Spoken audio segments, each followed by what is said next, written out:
après lecture du communiqué de la Sénat, paru dans l'Union Plus, du jeudi 30 juin 2016, et portant nomination des présidents des commissions électorales locales et consulaires pour l'organisation d'élections présidentielles d'août 2016, il nous plaît de soumettre à votre haute attention les observations suivantes. 1. Sur les 117 commissions électorales locales et consulaires, il apparaît que les ressortissants de la seule province du Haut-Ogooué, reconnaissables par leur patronyme, occupent 44 postes de président de commission électorale locale et consulaire, ce qui représente plus du tiers, c'est-à-dire 37,60% des effectifs. Nous avons joint en annexe de la présente correspondance des documents qui le relèvent parfaitement et en font foi.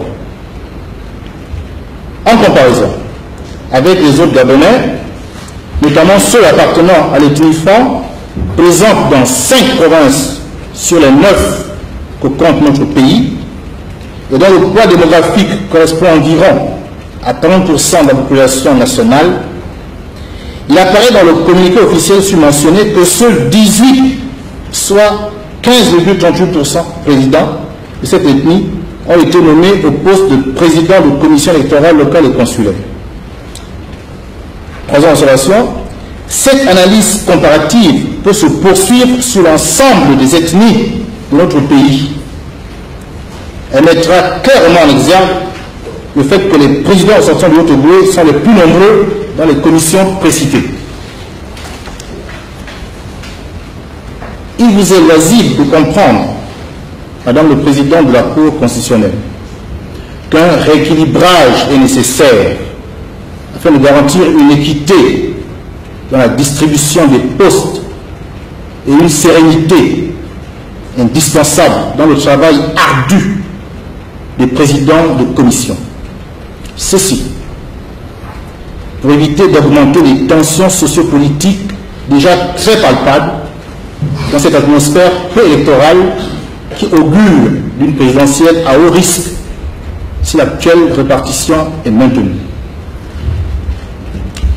Vous retrouvez en annexe de la présente un fac-similé du communiqué officiel de la Sénat dans lequel les patronymes des ressortissants francs et ceux du Haut-Ogooué ont été mis en évidence.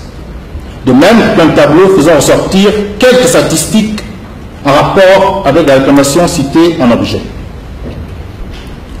En espérant que notre requête aura retenu votre auguste attention, nous vous prions de croire, Madame le Président de la Cour constitutionnelle, en l'assurance de nos sentiments distingués, signé M. René Demezo-Bian, copie, Commission électorale nationale indépendante, Sénat, Chancellerie africaine, américaine et européenne.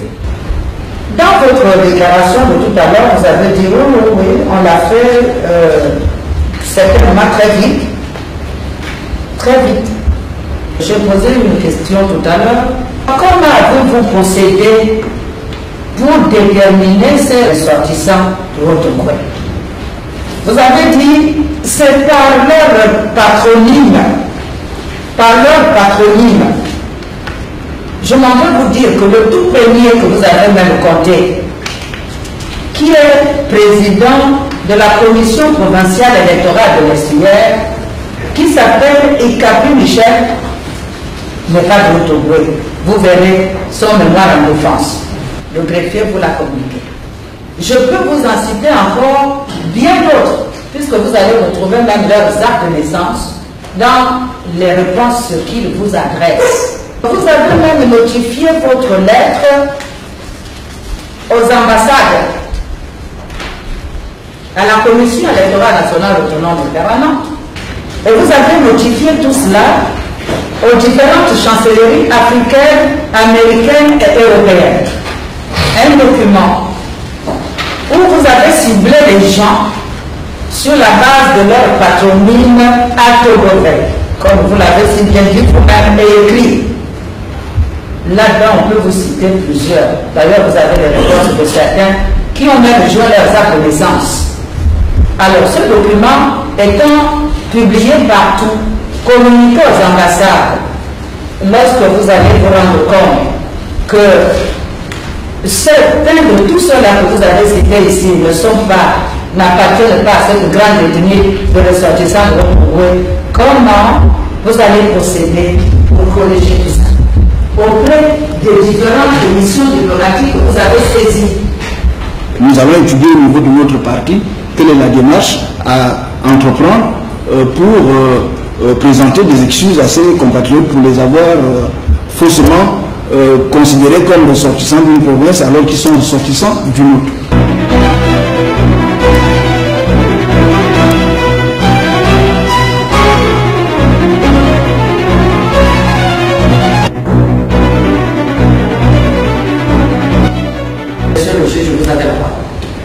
Merci, Madame le Monsieur Pierre-Claver Moussabou, la requête fournisseur de la Cour du 18 juillet 2016, vous avez saisi cette juridiction au fin des manifestations de la candidature de M.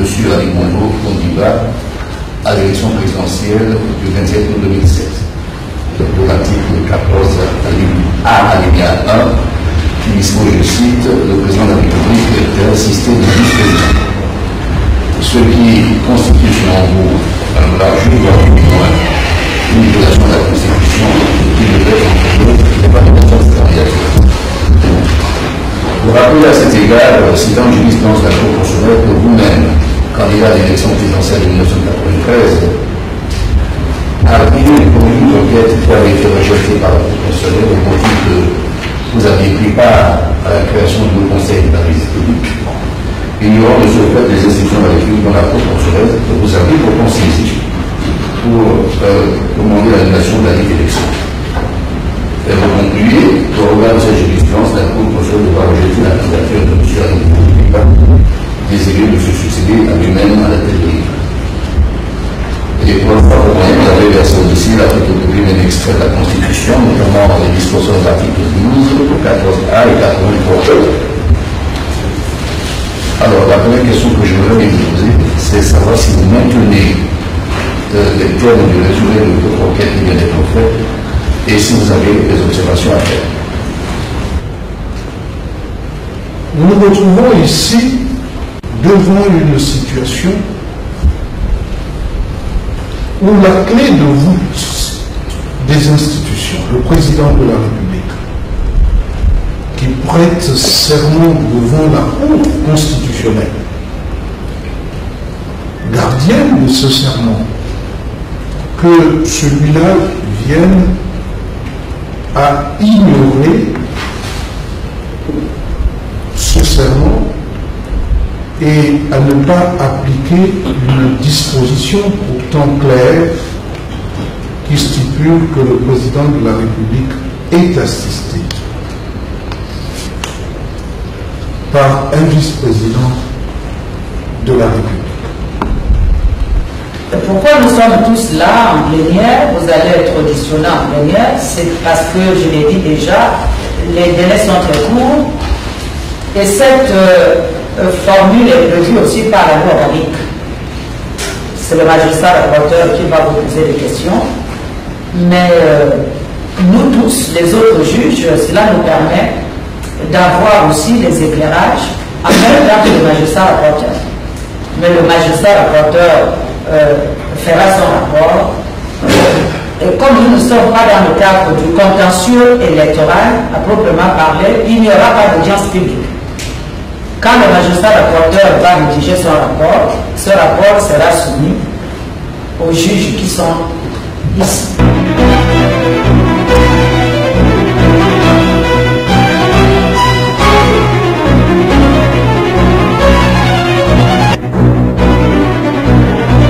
Le candidat Guy Zubandama, je vais passer la parole au magistrat rapporteur. Monsieur Guy Zubandama, vous avez saisi la Cour constitutionnelle par une requête qui a été enregistrée au greffe le 18 juillet 2016 en contestation de la candidature de M.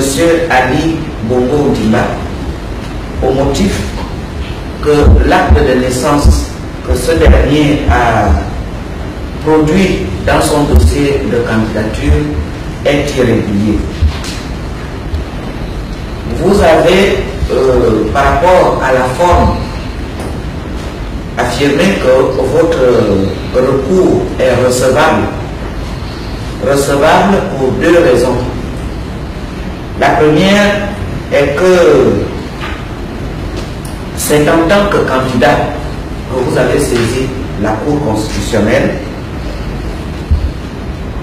Vous avez saisi la Cour constitutionnelle dans les délais requis par la loi à cet effet. Et la deuxième raison est que vous estimez que la Cour constitutionnelle est compétente pour connaître de toute question et exception posée à l'occasion de la requête. Donc, même des questions qui ont trait à l'état des personnes. En m'arrêtant d'abord sur cette première partie, je vous pose la question de savoir si vous confirmez les termes de votre requête et si vous avez d'autres observations à faire à ce niveau. Madame le Président de la Cour constitutionnelle, Madame et Messieurs les juges constitutionnels, Mesdames et Messieurs les assistants, permettez-vous de présenter mes compliments et de vous dire le plaisir qui est le mien de me trouver devant la haute juridiction en matière constitutionnelle de notre pays. Haute juridiction sur laquelle reposent les espoirs de tout un peuple, de tout un pays, pour ne mettre en avant que le droit, rien que le droit. Après ces compliments, je voudrais me permettre de dire, Madame le juge constitutionnel, que je confirme bien tout ce que vous avez eu à dire, qui n'était que le résumé de ma requête. Dans la requête de M. Guy Zobandano, en page 4, le paragraphe 3, il est écrit ceci. La Cour constatera, en outre et sur la base de l'acte de naissance litigieux de 2009, que nous versons au débat, que le second acte de naissance a été établi sans que le maire concerné sollicite et obtienne préalablement du juge compétent un jugement portant annulation de l'acte de naissance de 2009. Ma question est celle de savoir de quel juge compétent s'agit-il?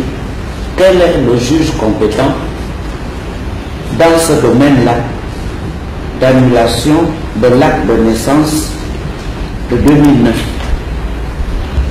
Puisque nous sommes là dans une situation où, pour une même élection, nous avons deux actes de naissance, soit nous entrons dans la théorie de l'inexistence qui entraînerait ipso facto la compétence du tribunal administratif, ou nous entrons dans le faux et l'usage de faux qui serait la compétence du juge correctionnel.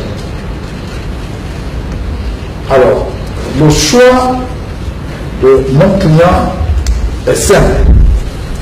Étant donné qu'aucune de ces juridictions, ni le tribunal administratif, ni le tribunal correctionnel, étant donné que ces juridictions ne se sont pas prononcées sur l'inexistence ou le faux, mon client se remet à la Cour constitutionnelle pour qu'elle puisse constater elle-même cette irrégularité. Quand il parle du tribunal compétent, il ne sait pas si c'est le juge correctionnel ou c'est le juge administratif. Donc, il veut dire par là que si tel était le cas, on pouvait déférer cet acte devant le juge correctionnel, on aurait pu obtenir une décision de faux. Si on avait déféré cet acte au niveau du juge administratif, on aurait pu aboutir à l'inexistence. Étant donné que nous n'avons pas toutes ces décisions et ces juridictions n'ont pas été saisies, la Cour constitutionnelle, qui est le garant de la Constitution et de la légalité, devra constater.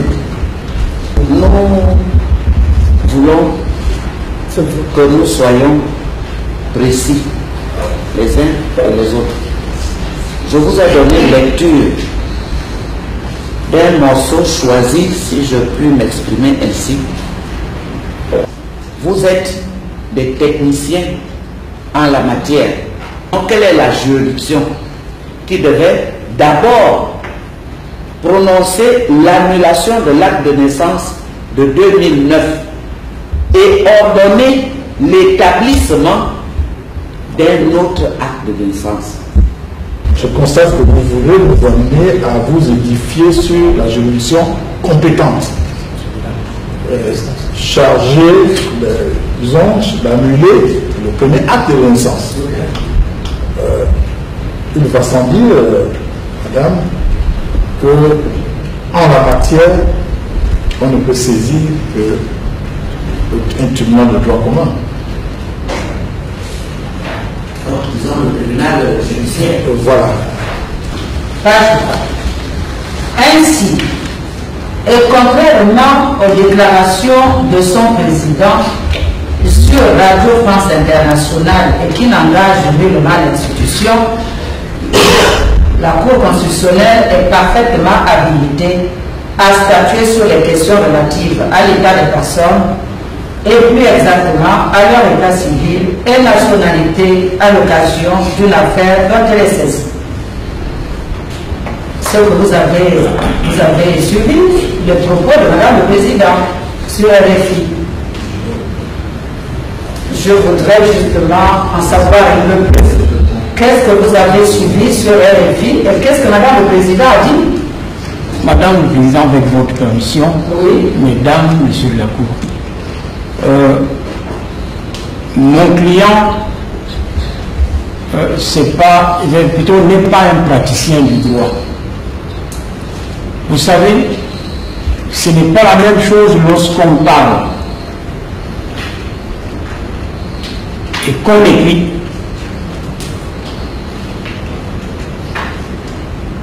Qu'on pense que ce qu'on a peut-être dit est bon. Il l'a dit, il n'était pas là.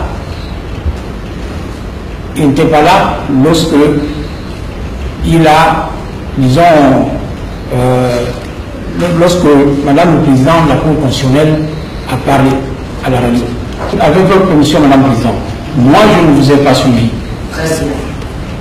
Ça, je tiens à vous le dire. J'ai peut-être suivi au niveau de la télévision gabonaise. J'ai peut-être suivi où ce sont les enfants qui m'ont dit que vous avez dit qu'il faut appliquer les droits. Madame le Président, je vous ai suivi le jour de la rentrée solennelle de la Cour constitutionnelle. À cette occasion, vous aviez dit ceci, que la Cour n'était pas compétente pour connaître des questions relatives à l'état civil des candidats. Quant à la déclaration sur RFI, je dois vous dire, bon, j'ai signé la lettre, hein, je n'ai pas eu le temps de la lire in extenso, sinon j'aurais corrigé cela, puisque je n'ai pas moi-même suivi directement. Ça fait, monsieur le candidat qui est gouvernement, même si vous êtes entouré de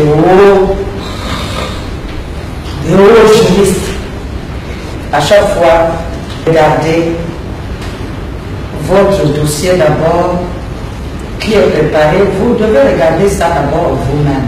C'est vrai que quelquefois le temps nous manque, surtout pour vous, les candidats. Le temps manque souvent aux candidats. Parce qu'ils sont sur le terrain Et même le jour du vote, le temps vous manque. Parce que vous êtes obligé de compter sur les êtres humains. Vous n'êtes pas surhomme. Les candidats en général ne sont pas des surhommes. Ils sont obligés de faire confiance à ceux qui les entourent. Que eux, ils envoient pour intervenir en leur lieu et place et qui posent quelquefois des actes que les candidats payent à la fin. Sur un défi, Madame le Président avait bien dit à toutes les questions posées par ce monsieur Boisbouvier que ce sont des questions qui sont susceptibles d'être soumises à la Cour constitutionnelle et que de ce fait, le juge que je suis, je ne peux pas répondre à ces questions. Je voudrais encore compléter ceci. Vous avez mis en pièce jointe de votre requête qui est ici, que vous avez joint la copie de l'acte de naissance numéro 35 établi par le maire à Kassab. C'est ce que vous avez fait. Mais la copie de l'acte de naissance que vous avez joint ici n'est pas la copie de l'acte de naissance 35. L'acte de naissance que vous avez joint ici, c'est l'acte de naissance numéro 65. Alors que tout ce qui a été défini ici nous parle de l'article de l'acte de naissance 37, joint au dossier. Donc il n'y a pas l'acte de naissance 35 au dossier. Le magistrat rapporteur et les juges, quand ils vont délibérer, ils vont comparer quel acte avec quel acte, puisqu'il n'y a qu'un seul acte de naissance ici, qui porte le numéro 65, qui n'a rien à voir avec la requête. Parce que la requête ici, vous parlez des actes de naissance numéro 58, vous parlez de l'acte de naissance numéro 35, aucun de ces deux actes de naissance n'est joint au dossier. Alors, les juges ici feront la comparaison entre quel acte de naissance. Parce que les pièces du dossier doivent être jointes à la requête. Maître Mbon Fadi, vous avez dit tout à l'heure qu'il appartient à la Cour d'apprécier et si la pièce jointe est utile. Alors, quelle est la pièce jointe finalement ici? L'acte de naissance 35 n'y est pas. L'acte de naissance de 2016 n'y est pas. La comparaison de tout ce que vous avez développé ici se fera avec quoi?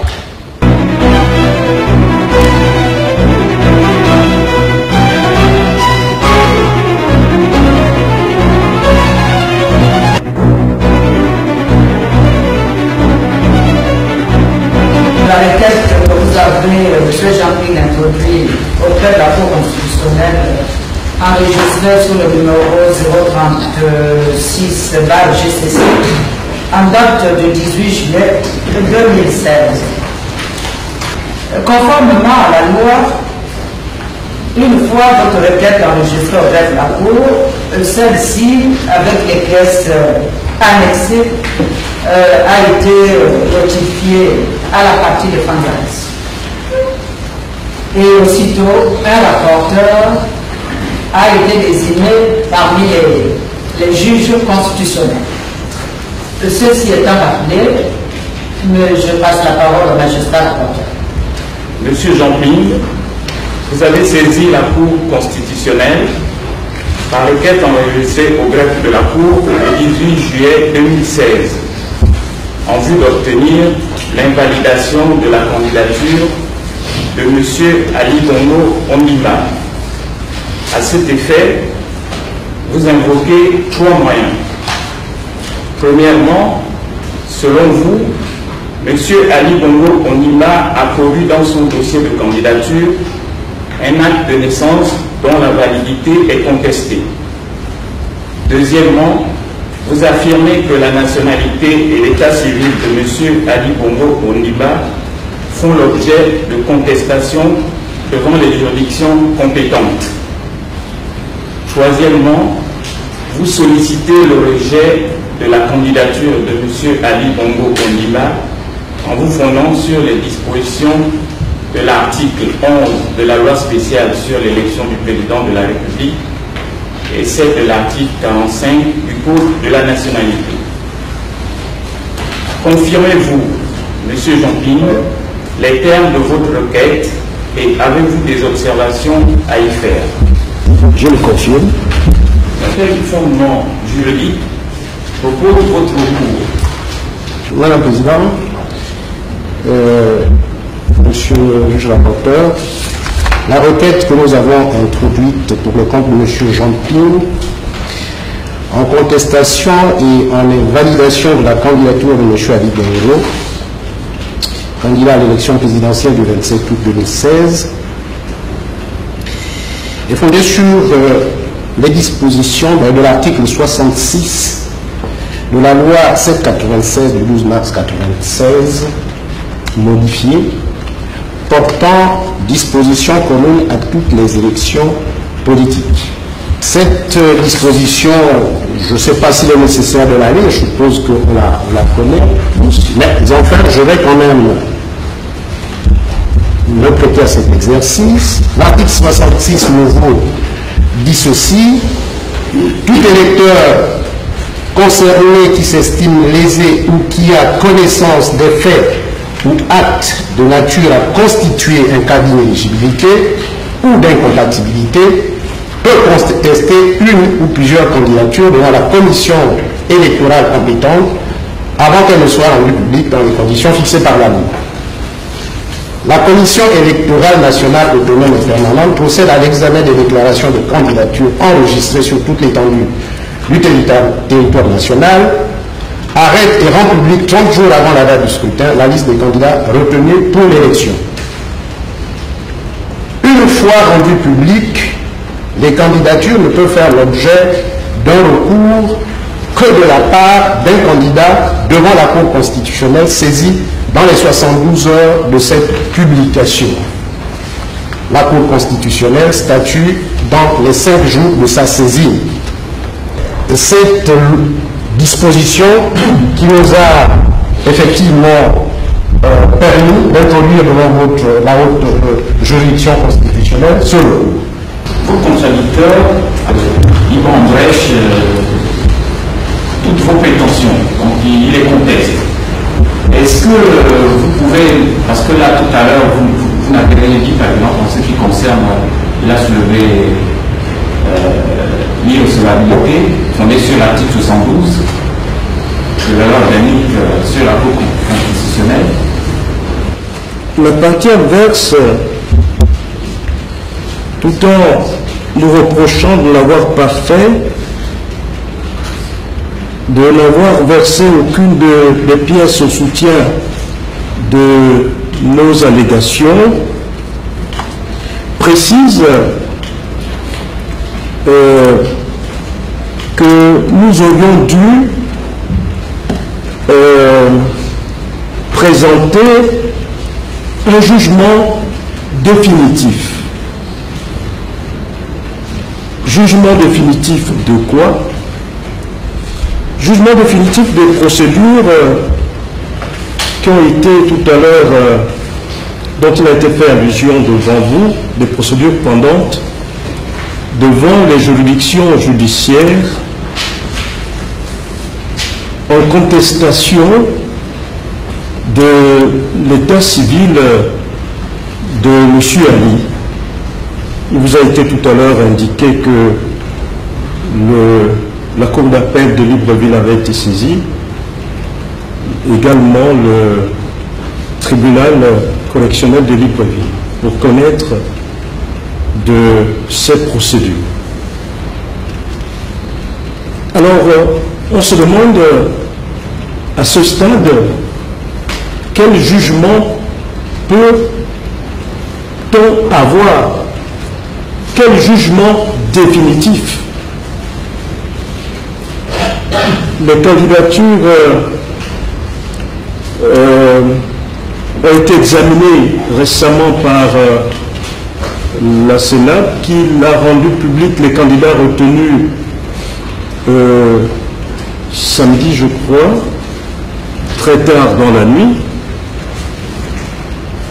Comment pourrions-nous avoir des décisions définitives en contestation de la candidature, d'une des candidatures retenues, notamment la candidature de M. Ali, alors que nous avons la délibération, la décision arrêtée sur les candidatures par la Sénat samedi très tard dans la nuit. Nous savons tous que lorsque la question préjudicielle est posée ou l'exception est posée devant un juge qui n'est pas compétent, ce juge-là est obligé de prendre ses responsabilités, soit effectivement de laisser le juge compétent trancher la question qui lui est posée et passer outre. Nous pensons que le juge compétent étant saisi, il y a suffisamment d'éléments au dossier de la Cour qui, par ailleurs, est tenu par les délais, malheureusement, que nous ne pouvons pas contrôler, des délais très courts, qui doivent nous mener indubitablement à l'organisation des élections présidentielles. La Cour doit statuer. La Cour doit statuer pour dire si cette candidature qui est farouchement contestée pour tous les éléments qui sont produits ici et là peut être validée ou non. C'est ça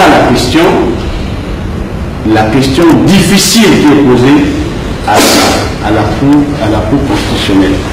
C'est de dire comment, pour une telle candidature, il peut y avoir autant de contestations. Est-ce que même si nous voulons que le juge judiciaire, le juge compétent par ailleurs saisi de certaines de ces contestations, tranche, alors qu'il ne peut malheureusement pas le faire dans les délais qui sont ceux de la loi, parce que le juge judiciaire qui est saisi, lui, ne s'appuie pas dans le délai de 3 jours, dans le délai de 5 jours, etc.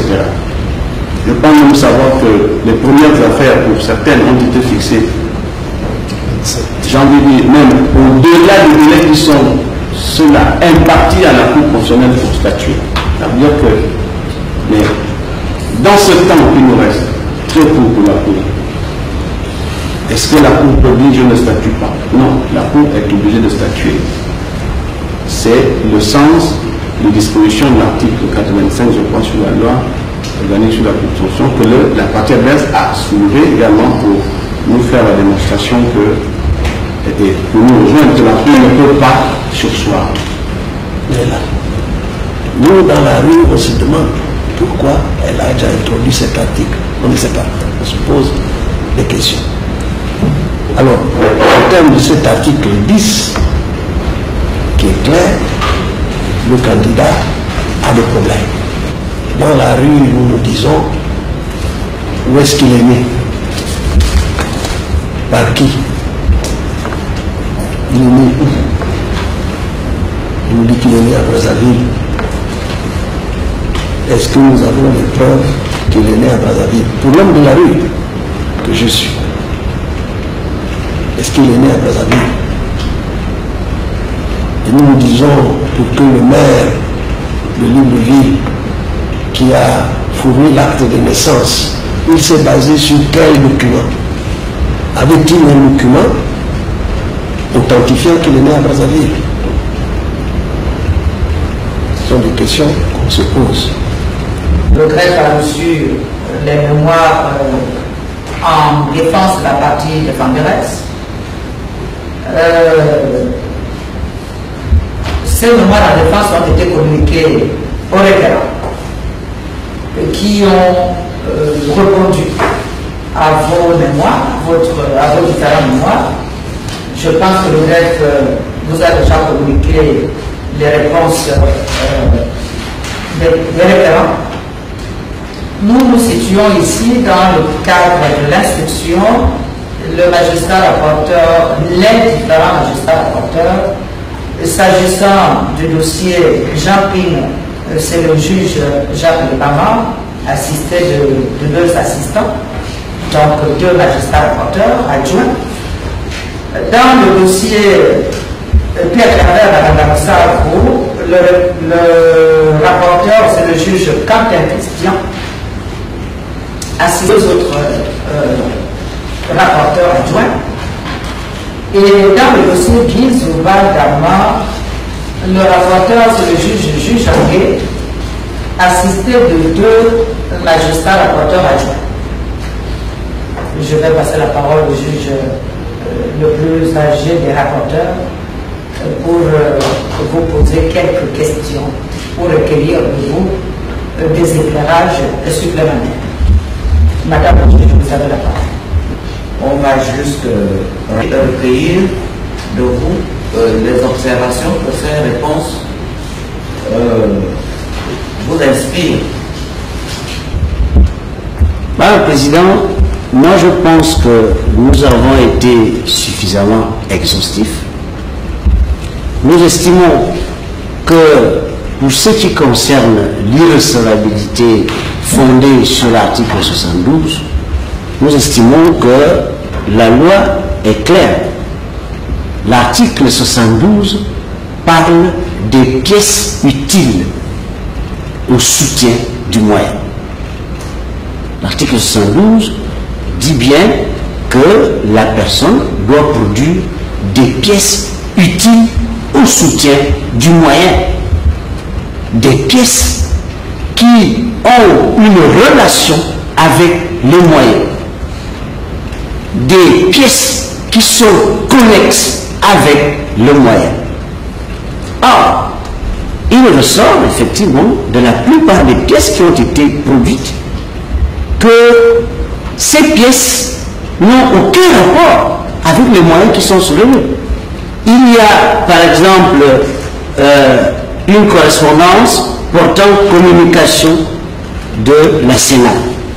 Ils ont également produit, je crois, une requête qui a été déposée à la Cour d'appel, et nous avons bien précisé dans nos mémoires en réplique que cette requête, ce document ne prouve même pas que cette requête a été déposée à la Cour d'appel, puisqu'il n'y a même pas le cachet de la Cour d'appel sur ce document-là. L'autre document a été déposé, soi-disant, a été déposé devant le juge d'instruction. Sur celui qui nous a été communiqué, il n'y a même pas le cachet du juge d'instruction. Par voie de conséquence, nous estimons que le recours est irrecevable sur ce point. Pour ce qui est des dispositions des articles 92 de la loi organique et 11 de la loi portant dispositions spéciales. Sur ce point,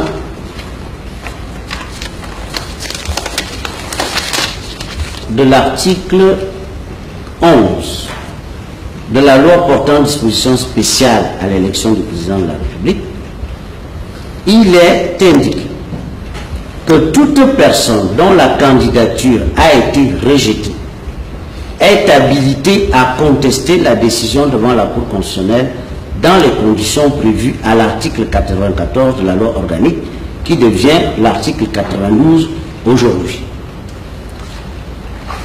Alors, nous avons estimé que, contrairement à ce qui est prévu dans le droit commun de l'article 66, nous avons estimé que, pour ce qui est de l'élection présidentielle, la loi me donne la possibilité aux candidats de ne contester que lorsque leur propre candidature a été rejetée.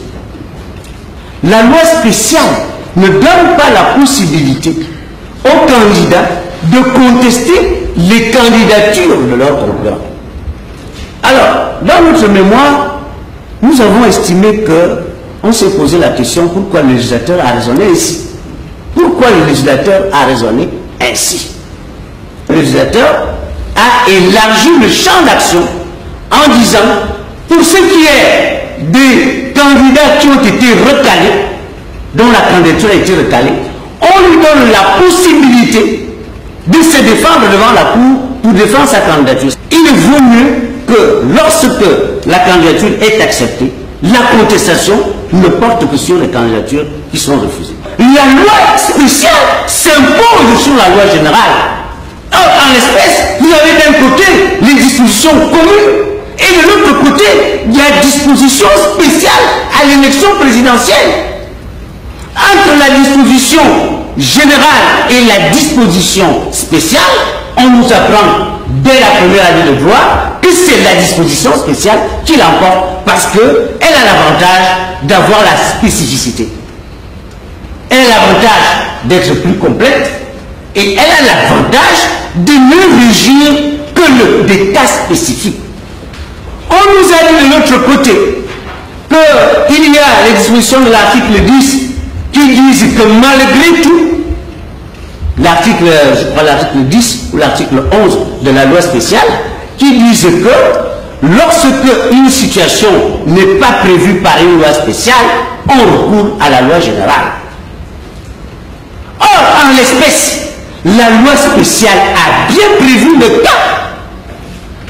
Et la disposition de la loi spéciale, elle est contraire à la loi générale. Donc, la loi générale ne peut pas venir combler la loi spéciale alors que la loi spéciale elle-même en avait déjà disposé. La loi générale vient combler la loi spéciale car la loi spéciale elle-même n'en dispose pas.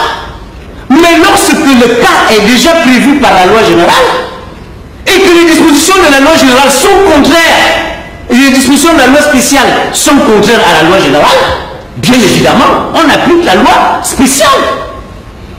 Parce que la loi générale est contraire à la loi spéciale. Donc la loi générale ne peut pas venir combler la loi spéciale alors qu'elle est contraire à la loi spéciale. C'est la loi spéciale qui s'impose parce qu'elle a la particularité d'être spécifique, de régir la situation de manière exhaustive. Il n'y a pas que la question de la saisine, il y a également la question des délais. Cette disposition spéciale prévoit également des délais spéciaux. Le recours doit être fait dans les 48 heures. Et la décision doit être rendue dans les 8 jours. Ce qui est différent de la loi générale de l'article 66 du Code électoral qui dit que le recours doit être fait dans les 72 heures et la décision doit être rendue dans les 5 jours. C'est la loi spéciale qui s'impose. Je n'ai pas compris leur logique. Ils contestent le fait qu'on ne puisse pas admettre en matière d'élection présidentielle qu'on conteste la candidature du concurrent. Mais en revanche, ils ne contestent pas pour les délais. Ils admettent bien que le délai pour faire le recours est de 48 heures et que la décision doit être rendue dans les 8 jours. Mais ils n'admettent pas qu'en matière d'élection présidentielle, seul le candidat qui a été recalé a la possibilité de saisir la Cour pour obtenir une deuxième chance. Donc, je pense que si on veut respecter ce qu'a dit le législateur, il vaut mieux qu'on le respecte en totalité. Autant on doit respecter la question des délais, autant on doit également respecter le principe selon lequel, en matière d'élection présidentielle, seul le candidat qui a vu son dossier rejeté a la possibilité de saisir la Cour constitutionnelle. Il reste le fond. Et le fond, en réalité, il porte sur l'exception préjudicielle.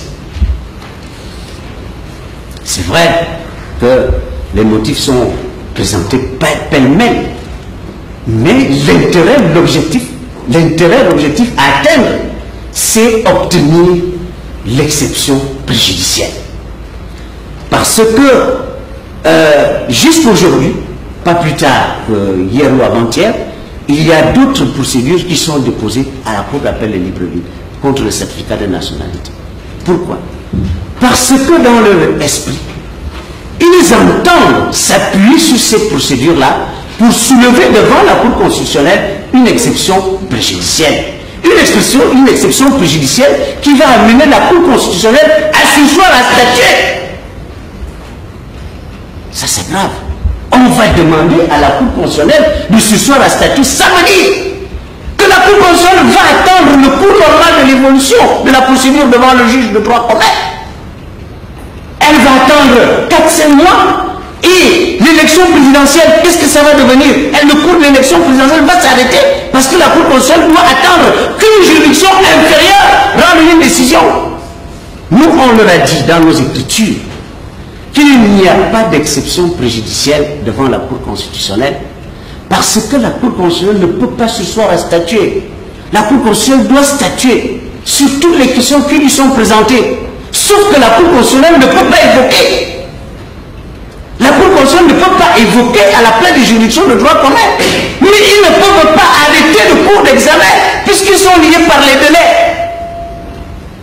Ils sont liés par le délai de 8 jours. Alors que pour avoir une décision définitive devant les juridictions de droit commun, il faut compter des mois, il faut compter des années. Ça voudrait dire qu'on va remettre tout à plat. Le processus électoral va s'arrêter et tout va s'arrêter. Parce qu'on attend l'exception préjudicielle. C'est pour cette raison qu'on leur a répondu que, au regard des dispositions de la loi, la Cour constitutionnelle ne peut pas se surseoir à statuer. La Cour constitutionnelle doit statuer sur tout ce qui lui est présenté, à la seule différence que la Cour constitutionnelle ne peut pas évoquer. C'est-à-dire que la Cour constitutionnelle n'a pas une compétence universelle. Il faut le leur rappeler. La Cour constitutionnelle n'a pas une compétence universelle. Parce que quand ils parlent de la Cour constitutionnelle, habituellement, ils pensent que la Cour constitutionnelle peut se saisir de tout. Même les infractions pénales, c'est la Cour constitutionnelle parce qu'il s'agit d'une élection. La Cour constitutionnelle ne peut pas se saisir de tout. La Cour constitutionnelle, lorsque l'exception est présentée en matière de nationalité, tout ce qu'elle peut faire, et elle a déjà signifié à travers plusieurs décisions, tout ce qu'elle peut faire, c'est de constater en cette matière qui ne relève pas de sa compétence, en cette matière qu'une décision définitive a été rendue. Sinon les autres juridictions n'existeraient pas si la Cour constitutionnelle doit se saisir de tout, y compris les questions d'état civil et de nationalité. Ce qu'il faut retenir en substance de leur réponse, c'est qu'ils voulaient que l'exception soulevée de la question préjudicielle conduise la Cour constitutionnelle à surseoir, à statuer jusqu'à droit connu sur les recours qui ont été introduits devant les juridictions de droit commun. Mais à la fin, un des conseils a estimé que cette voie ne va certainement pas prospérer, mais compte tenu de ce que aussi bien la rue que les citoyens lambda et les candidats retenus contestent avec véhémence la candidature de M. Ali Bongo Ondimba à l'élection présidentielle du 27 août 2016, la Cour constitutionnelle, au regard de ces contestations farouches, devrait donc statuer, tenant compte de tout ceci, dire que la candidature de M. Ali Bongo Ondimba doit être invalidée. Sur ce point, Madame la Présidente, le Code de la nationalité nous dit, article 42, la charge de la preuve en matière de nationalité gabonaise incombe à celui dont la nationalité est en cause. Toutefois, cette charge incombe à celui qui conteste la qualité de Gabonais à une personne titulaire d'un certificat de nationalité délivré conformément aux dispositions de l'article 40. Alors, quand on va se retrouver devant les juridictions de droit commun, nous on va leur dire, nous on a le certificat de nationalité. On prouve notre nationalité. Parce que c'est nous qui devons faire la preuve selon l'article 42 à travers le certificat national. Nous avons déjà prouvé à travers le certificat national. L'alinéa dit leur demande que c'est à eux de faire la preuve contraire de ce certificat de nationalité. Ce sont eux qui doivent faire la preuve. Toutefois, cette charge incombe à celui qui conteste la qualité des Gabonais. C'est ce qu'on dit à ceux qui parlent dans la rue. C'est ce qu'on dit aux autres candidats, aux opposants. On leur dit, il faut faire la preuve que M. Ali Bongo n'a pas la qualité de Gabonais. C'est cette preuve qu'on veut, puisque lui, de son côté, il prouve qu'il est Gabonais. C'est à vous de prouver qu'il n'est pas Gabonais. Si nous avons ces deux documents-là ici devant votre juridiction, ce serait facile, ça aurait été facile pour vous, puisque vous faites la balance. La loi prévoit deux types de nationalités. Il y a la nationalité d'origine et la nationalité d'acquisition. C'est le code de la nationalité qui le prévoit. La nationalité d'origine, Ali Bongo, lui, il l'approuve qu'il a la nationalité d'origine à travers un certificat de nationalité, c'est ce que la loi dit. La nationalité d'acquisition, c'est-à-dire vous dites qu'il n'est pas de nationalité d'origine, il est de cette nationalité, voilà la pièce. Or, le code de la nationalité dit, pour prouver la nationalité d'acquisition, il faut prouver l'adoption.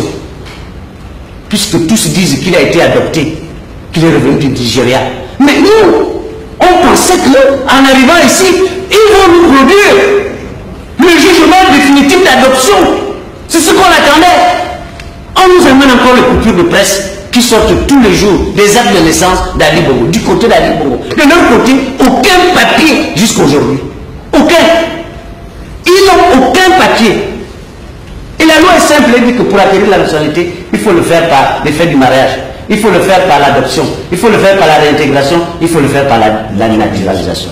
Nous, on attendait aujourd'hui qu'on nous amène l'adoption, qu'on nous amène le décret de naturalisation, qu'on nous amène le décret de réintégration et qu'on nous amène l'acte de mariage qui a permis à Ali Bongo d'avoir la nationalité. On ne nous donne rien.